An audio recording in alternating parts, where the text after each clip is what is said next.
प्यारे बच्चों, हिंदी की कक्षा में आपका स्वागत है। और जैसे कि आप जानते हैं, हम अपना 14वां पाठ महात्मा बुद्ध और अंगुलीमाल जो नाटक था वह कर रहे हैं। हमने कल आपको मौखिक प्रश्नों को चर्चा के द्वारा हल कराया था और आज हम मौखिक का एक बार पुनरावृत्ति कराएंगे और उसके बाद में बोलकर पढ़ो, इसे भी हम, ये जो हमारा मौखिक का दूसरा प्रश्न है, आज हम उसको भी करेंगे। तो शुरुआत करेंगे हम अपने मौखिक प्रश्नों से। हमारा पहला मौखिक प्रश्न है, गांव के लोगों का जीना दूभर क्यों हो गया? दूभर का है कठिन या मुश्किल, क्यों हो गया था? तो हम कहेंगे गांव के लोगों का जीना दूभर या मुश्किल हो गया था क्योंकि डाकू अंगुलीमाल ने उत्पात मचा रखा था। डाकू अंगुलीमाल ने उत्पात मचा रखा था, इसीलिए गांव के लोगों का जीना दूभर हो गया था। आगे चलते हैं। ख, डाकू का नाम अंगुलीमाल कैसे पड़ा? तो बच्चों, आप तो जानते ही हो, ये डाकू बड़ा ही क्रूर था। लोगों की हत्या करने के बाद उनकी उंगलियां भी काट लेता था और उसकी माला बना करके पहनता था। इसी कारण डाकू का नाम अंगुलीमाल पड़ा। उंगलियों की माला पहनने वाला अंगुलीमाल। तो हम इसे लिखेंगे। इसका उत्तर हमारा ख प्रश्न है, डाकू का अंगुलीमाल नाम कैसे पड़ा? डाकू का नाम अंगुलीमाल पड़ा क्योंकि वह लोगों की हत्या कर उनकी उंगलियों की माला पहनता था। इस कारण डाकू का नाम अंगुलीमाल पड़ा। तो इस तरह से भी आप बता सकते हैं, या फिर हम दूसरी तरह से भी लिख सकते हैं, डाकू अंगुलीमाल लोगों की हत्या कर उनकी उंगलियों की माला पहनता था, इस कारण से उसका नाम अंगुलीमाल पड़ा। अगला है ग प्रश्न हमारा है, महात्मा बुद्ध को देखकर अंगुलीमाल हैरान क्यों था? महात्मा बुद्ध को देखकर अंगुलीमाल हैरान क्यों था? तो उसके हैरानी का क्या कारण था बच्चों? उसके हैरानी का कारण था कि क्योंकि जो महात्मा बुद्ध थे निडरता से उसकी तरफ बढ़े आ गए। उन्हें कोई चिंता नहीं थी। उनका वो शांति से हम कहेंगे निडरता से उसकी तरफ, किसकी तरफ? अंगुलीमाल की तरफ बढ़े आ रहे थे। इसीलिए डाकू हैरान था कि कैसा व्यक्ति है कि उसे डर भी नहीं लगा। तो हम कहेंगे इसका उत्तर है, महात्मा बुद्ध को देखकर अंगुलीमाल हैरान क्यों था? तो महात्मा बुद्ध को देखकर अंगुलीमाल हैरान था क्योंकि महात्मा बुद्ध निडरता से उसकी तरफ चले आ रहे थे। अगला है हमारा चौथा प्रश्न है घ, महात्मा बुद्ध के उपदेश का अंगुलीमाल पर क्या प्रभाव पड़ा? महात्मा बुद्ध के उपदेश का अंगुलीमाल पर क्या प्रभाव पड़ा? तो हम कहेंगे महात्मा बुद्ध के उपदेश का अंगुलीमाल पर प्रभाव पड़ा, उसे अपनी गलती का एहसास हुआ तथा वह भी अहिंसा और प्रेम पूर्वक जीने की सीख को समझ गया। या फिर हम ऐसे भी बना सकते हैं कि उसने उन्हें गुरु मान लिया था। किसे? महात्मा बुद्ध के उपदेश का अंगुलीमाल पर क्या प्रभाव पड़ा? इसको हम इस तरह से भी लिख सकते हैं, महात्मा बुद्ध के उपदेश का अंगुलीमाल पर प्रभाव पड़ा, उसने महात्मा बुद्ध को अपना गुरु मान लिया तथा हिंसा का मार्ग छोड़ दिया। तो इस तरह से भी हम इसका उत्तर लिख सकते हैं, दोनों ही सही हैं। महात्मा बुद्ध के उपदेश का अंगुलीमाल पर क्या प्रभाव पड़ा? महात्मा बुद्ध के उपदेश का अंगुलीमाल पर प्रभाव पड़ा, उसने महात्मा बुद्ध को अपना गुरु मान लिया तथा हिंसा का मार्ग छोड़ दिया।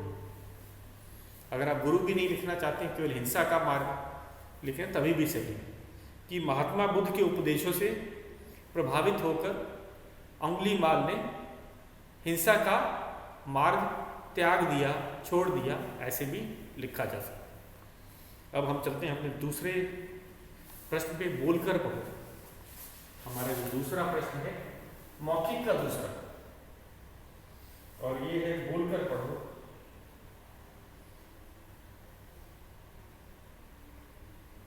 बोलकर पढ़ो।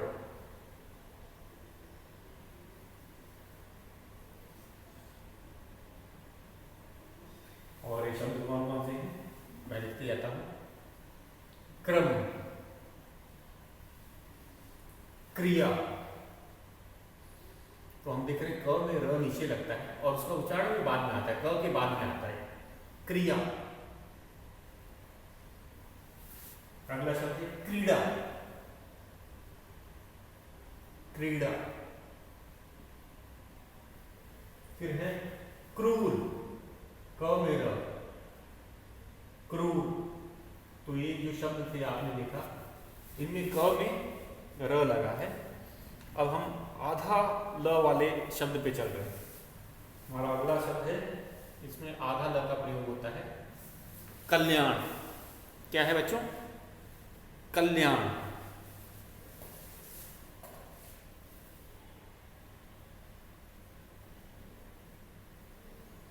उसके बाद है मूल्य, आधा ल पूरा य, मूल्य। तो ल का उच्चारण कम देर हो रहा है, आपने ध्यान दिया होगा। तुल्य, तुल्य। उसके बाद है बाल्यकाल, बाल, आधा ल, बाल्य काल। फिर चलते हैं सत्य,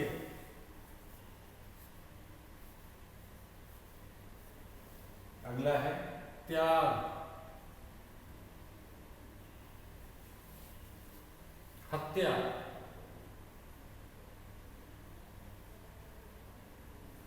उसके बाद में नृत्य,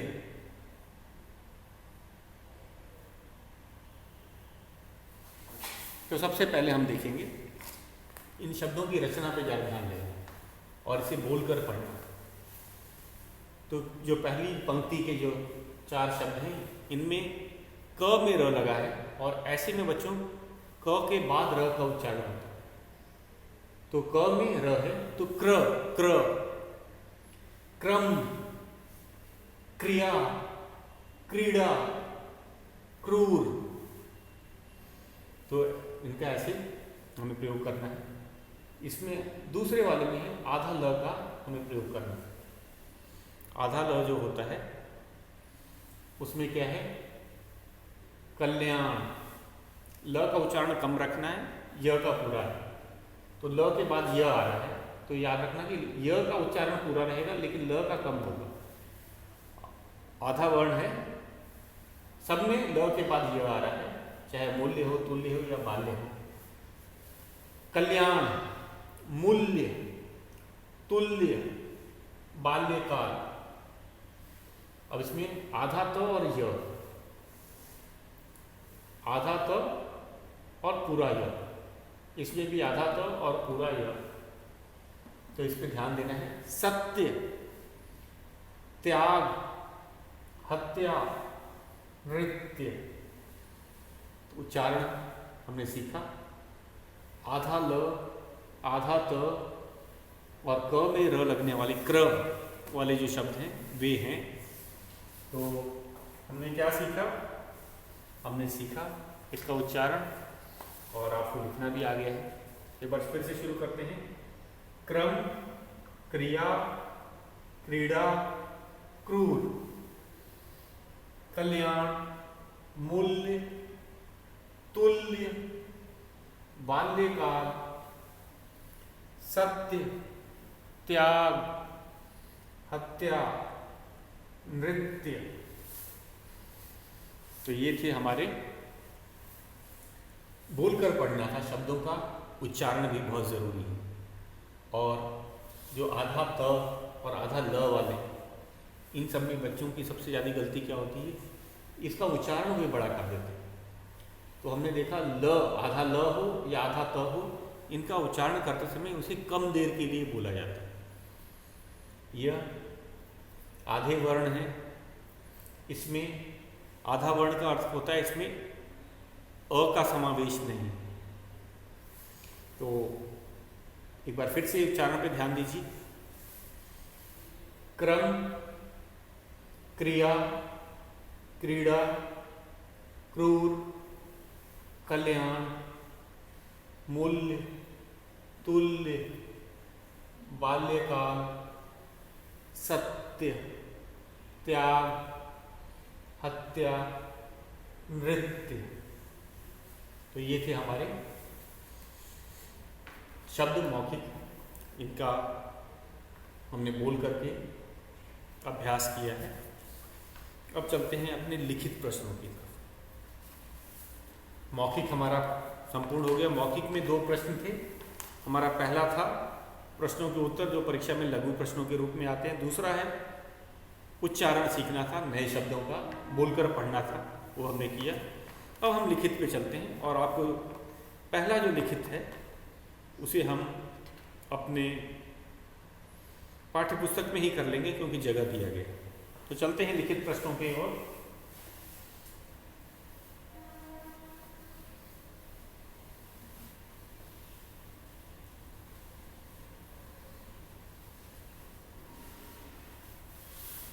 हमारा पहला है लिखित, किसने किससे क्यों कहा। यह लिखित प्रश्न है।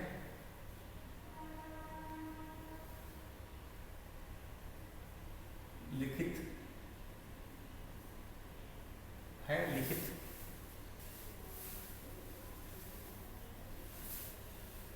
का पहला प्रश्न है और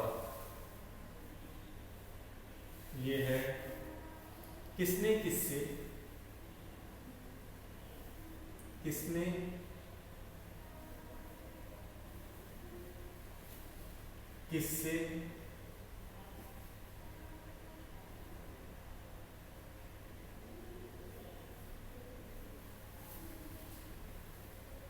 क्यों कहा।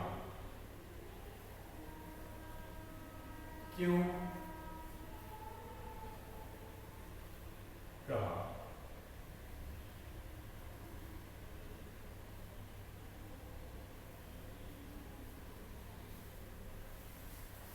तो वाक्यों पे चलते हैं। हमारे वाक्य हैं, पहला वाक्य है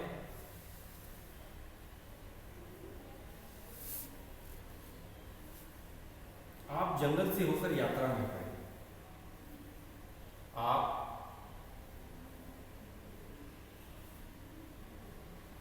जंगल से होकर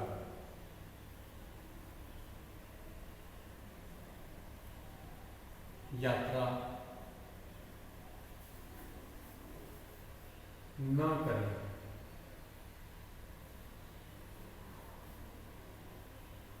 पूर्ण विराम। और हमें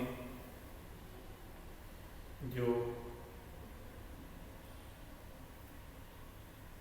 कोष्टक में जो दे रखा है हम उसे बनाते हैं।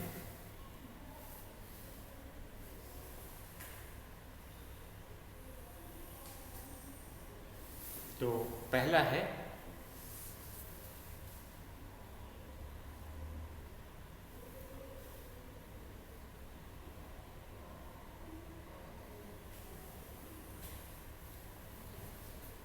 क वाक्य के लिए किसने कहा। किसने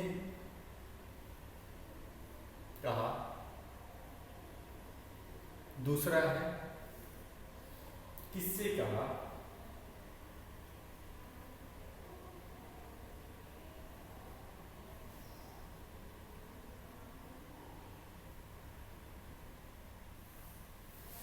और अगला है क्यों कहा।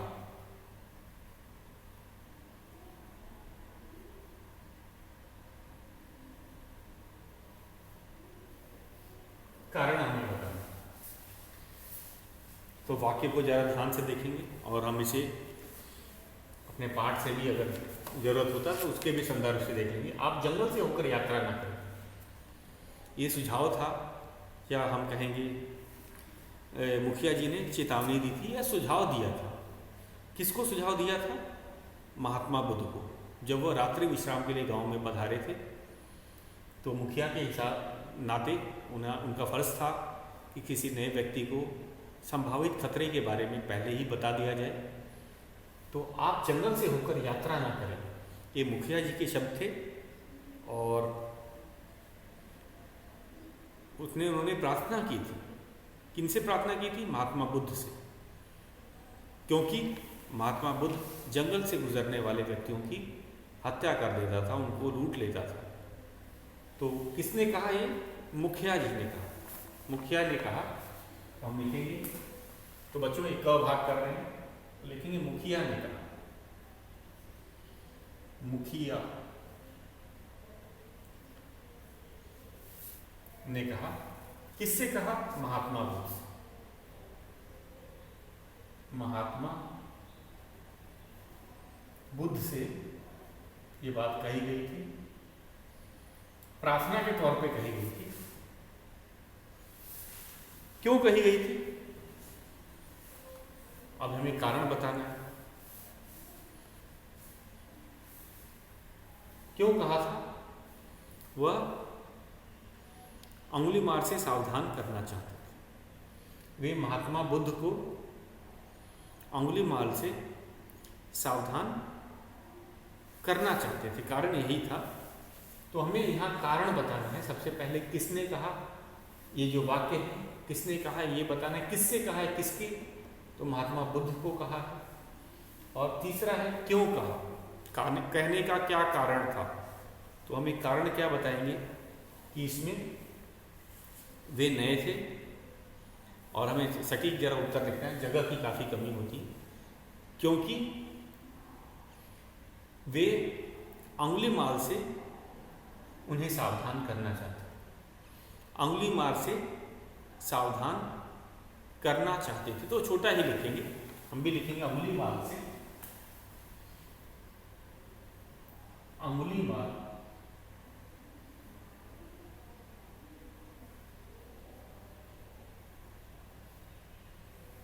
से सावधान करना चाहते थे, सावधान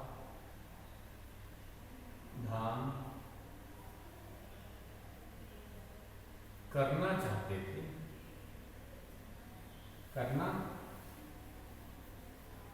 चाहते थे। तो इसे आप लिख लेंगे पाठ्य पुस्तक में। आप जंगल से होकर यात्रा ना करें, ये वाक्य मुखिया जी ने कहा था, महात्मा बुद्ध को कहा था, अंगुलीमाल से सावधान करना चाहते थे। क्यों कहा था? क्योंकि वे अंगुलीमाल से सावधान करना चाहते थे। अब हम अपने चलते हैं दूसरे वाक्य पे। हमारा दूसरा ख वाक्य है, मूर्ख क्या तुम्हें मुझसे डर नहीं लगता। ये है हमारा ख वाक्य। पहले हम इसको भी बदल देते हैं, ख और इनको भी खाली कर देते हैं। अब हम करेंगे अपना ख वाक्य। हमारा ख वाक्य है, मूर्ख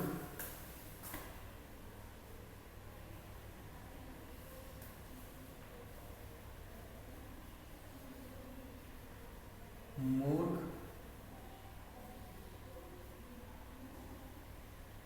क्या तुम्हें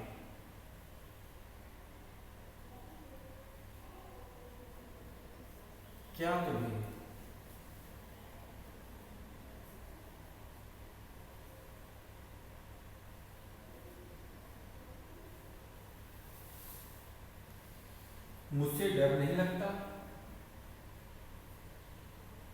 मुझसे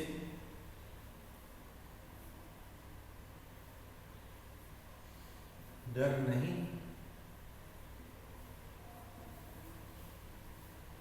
लगता,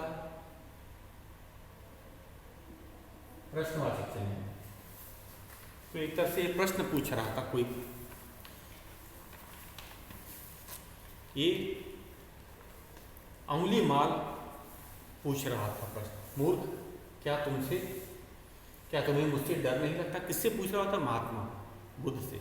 जब महात्मा बुद्ध बड़ी शांति से बिना डरे जंगल से गुजर रहे थे और सामने से अंगुली माल आ रहा था, तो महात्मा बुद्ध को तो डर नहीं था। तो उन्होंने, लेकिन अंगुली माल काफ़ी हैरान था, उसे समझ नहीं आ रहा था कि कोई ऐसा भी मनुष्य हो सकता है जो मेरे इलाके में इतना निडर होके चला जा रहा है। तब उन्होंने ये बात महात्मा बुद्ध से कही थी। मूर्ख किन्हें कहा था? महात्मा बुद्ध को कहा था, क्या तुम्हें मुझसे डर नहीं लगता? क्योंकि उसे पता था कि सारी जो लोग हैं उसके इलाके में कोई, सब डरते हैं, नहीं आना चाहते हैं। तो ये एक ऐसा व्यक्ति है जिसे डर नहीं लग रहा, तो इस कारण उन्होंने कहा था। तो हम लिखेंगे यह महात्मा बुद्ध ने कहा, यह अंगुली माल ने कहा था महात्मा बुद्ध को। तो एक ख है, किसने कहा था? अंगुली माल ने। अंगुली माल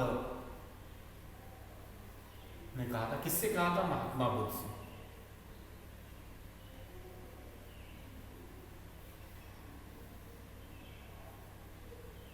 बुद्ध से कहा था। अब कारण हमने बताना है, क्योंकि क्यों कहा था? कारण था कि महात्मा बुद्ध निडरता से आ रहे थे, या फिर निडरता से उसके इलाके में गए थे। लिखेंगे कारण था महात्मा बुद्ध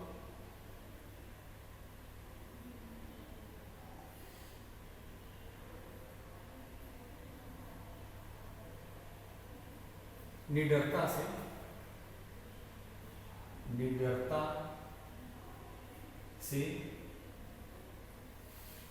अंगुली माल के पास आ रहे थे। अंगुली माल के पास जा रहे थे।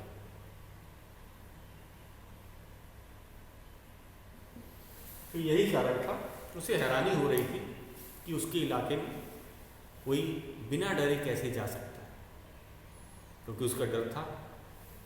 अंगुली माल, मूर्ख क्या तुम्हें मुझसे डर नहीं लगता? यह बात किसने कही थी? अंगुली माल ने कही थी। किससे कही थी? महात्मा बुद्ध से कही थी। और कारण क्या था? महात्मा बुद्ध निडरता से अंगुली माल के पास जा रहे थे। फिर हमने, आपको दृश्य याद होगा कि महात्मा बुद्ध वन से गुजर रहे थे, जंगल से गुजर रहे थे और सामने से अंगुली माल आ रहा था। तो अंगुली माल को हैरानी हुई, क्योंकि जो महात्मा बुद्ध थे उनका मन बड़ा शांत भाव से था, उनमें कोई डर नहीं था।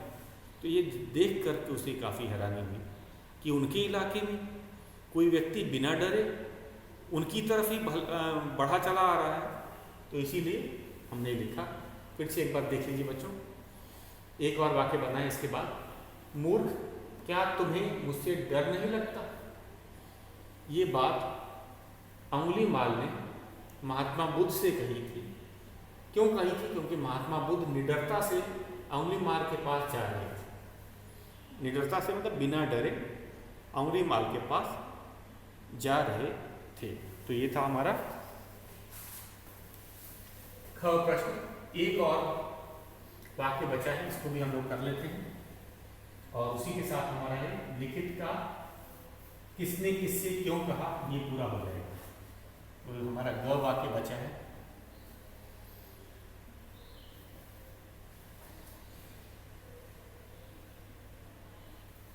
तो चलते हैं हमारा ग वाक्य। हमारा ग वाक्य है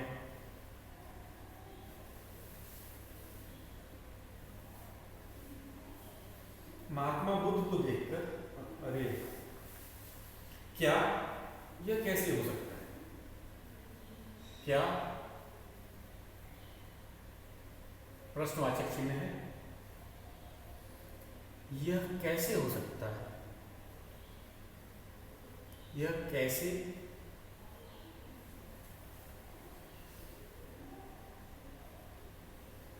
हो सकता है।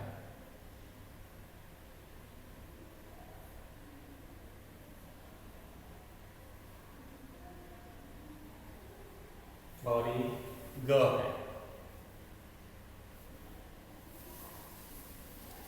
तो बच्चों क्या यह कैसे हो सकता है, आपको याद आया जब महात्मा बुद्ध ने उंगली मार से कहा था कि जाओ उस पेड़ से मुझे 4 पत्ते तोड़ के ले आओ, तो फौरन गया, क्योंकि बहुत आसान काम था। उसने फौरन 4 पत्ते तोड़ करके महात्मा बुद्ध को दे दिए। लेकिन जब महात्मा बुद्ध ने कहा कि लो यही 4 पत्ते आपने जहाँ से तोड़े थे वहीं लगा के आ जाओ, तो ये बात सुनकर उसे काफ़ी हैरानी होती है। उसे पता था, किसे, अंगुलीमाल को पता था कि अब ये जो पत्ते जो टूट चुके हैं डाल से, शाखा से टूट चुके हैं, अब इनको दोबारा जोड़ा नहीं जा सकता, लगाया नहीं जा सकता, अब तो वो मर गए हैं। तो इसीलिए उसे हैरानी थी। उसने कहा था कि क्या यह कैसे हो सकता है, कहीं टूटा हुआ पत्ता भी शाखा में लगता है। तो ये बात किसने कही थी, अंगुलीमाल ने कही थी। किससे कही थी, महात्मा बुद्ध से कही थी। क्यों कही थी, क्योंकि उसे पता था कि एक बार अगर शाखा से या डाल से पत्ते तोड़े जाएं तो वह दोबारा वहाँ नहीं लग सकते हैं, वे तुरंत सूख जाएंगे या मर जाएंगे, उनमें दोबारा जीवन नहीं लाया जा सकता। तो हम देखते हैं किसने कहा था ये बात, अंगुलीमाल ने कहा। अंगुलीमाल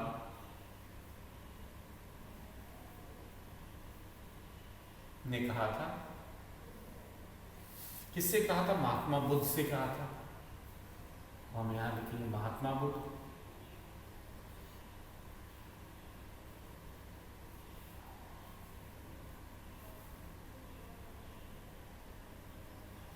और क्यों कहा था, कारण बताना है।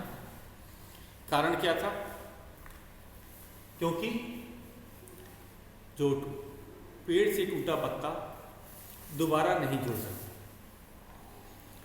पेड़ से टूटे पत्ते दोबारा नहीं जुड़ सकता या लग सकता है, दोनों। तो क्यों कहा था, पेड़ से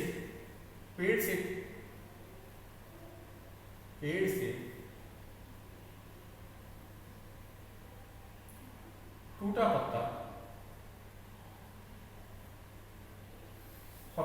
पत्ते थे, एक से अधिक थे, तो पेड़ से टूटे पत्ते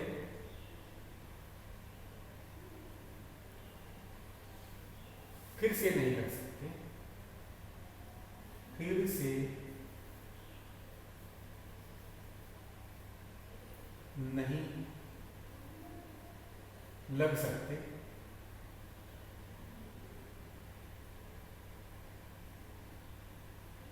ये तो ये कारण था। फिर से एक बात ध्यान दीजिए, क्या यह कैसे हो सकता है, यह वाक्य अंगुलीमाल ने कहा था, महात्मा बुद्ध से कहा था, क्योंकि पेड़ से जो टूटे पत्ते फिर से नहीं लग सकते, कारण यही था। तो बच्चों ये था हमारा लिखित प्रश्न। उसके बाद हम प्रश्न उत्तर को अपनी नोटबुक में लिखेंगे। तो आज का आपका यही कार्य है, इसे आप अपने पाठ्य पुस्तक में कर लेंगे, जगह दिया हुआ है। तो एक बार फिर से मैं दोहरा देता हूँ, क्या यह कैसे हो सकता है, यह वाक्य अंगुलीमाल ने महात्मा बुद्ध से कहा था, क्योंकि पेड़ से टूटे पत्ते फिर से नहीं लग सकते। तो बच्चों ये था हमारा। शेष प्रश्नों को हम कल करेंगे, लिखित प्रश्नों को जो शेष है उसे कल करेंगे। आज के लिए बस इतना ही।